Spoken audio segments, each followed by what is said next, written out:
Pemerintah belum juga menemukan titik terang tentang kasus penyanderaan pilot Susi Air Kapten Philips.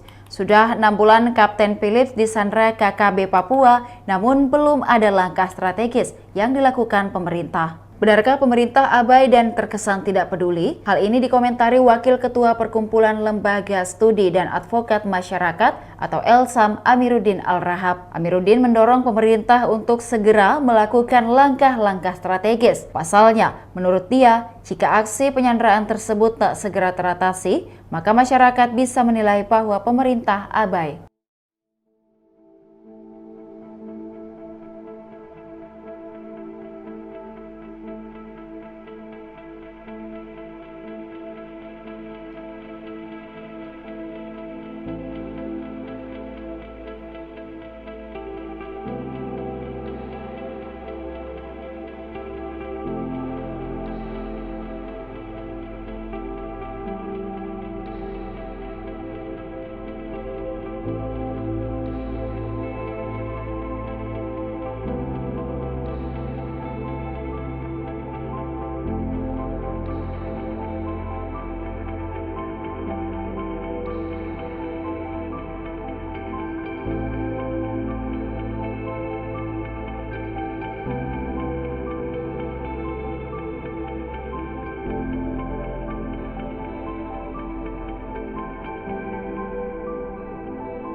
Demikian Tribun Hot News kali ini, saksikan berita lainnya hanya di kanal YouTube dan Facebook Tribun Timur.